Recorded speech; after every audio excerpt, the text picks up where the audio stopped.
Dans le fracas de l'histoire, certaines armes ne sont pas seulement forgées pour la guerre, elles sont créées pour marquer la fin d'un monde. Voici l'histoire du basilic, le canon géant qui a mis à genoux un empire millénaire et fait tomber les murs de Constantinople. En 1453, Constantinople n'est plus que l'ombre de l'Empire byzantin. Jadis centre du monde chrétien oriental, la ville est encerclée par les terres des Ottomans. L'empereur Constantin XI tente de résister, mais ses forces sont maigres. Face à lui, un jeune sultan de 21 ans, Mehmet II, veut s'emparer de la ville à tout prix. Mais il sait une chose. Les murs de Constantinople sont les plus solides du monde.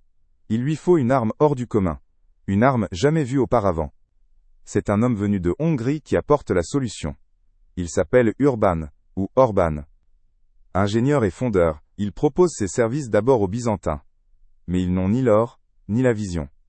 Alors Urban traverse les lignes, et offre son génie à Mehmet. Le sultan lui donne ce dont il a besoin.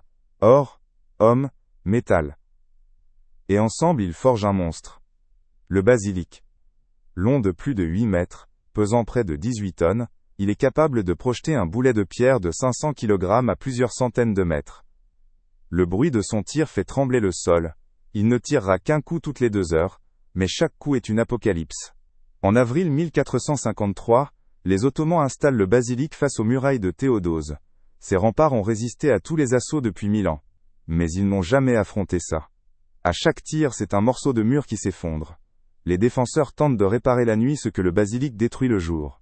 Mais la cadence, la puissance, l'impact, tout dépasse ce qu'ils ont connu. Le bruit du canon est tel qu'il est entendu à des kilomètres. L'arme est si massive qu'elle surchauffe, menace d'exploser, mais continue à frapper. Pendant plus de 50 jours, le basilic, accompagné d'autres canons, martèle la ville.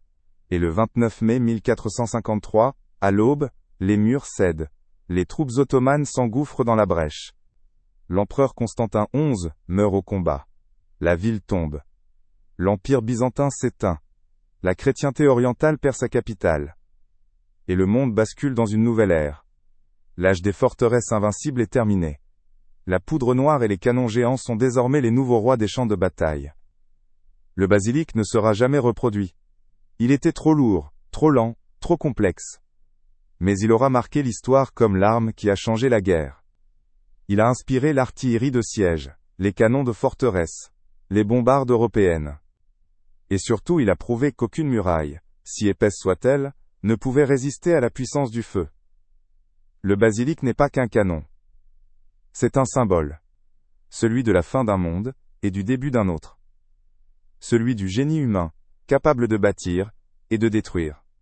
Si vous aimez ces récits puissants sur les armes qui ont marqué l'histoire, abonnez-vous à La Poudre Noire par Alex.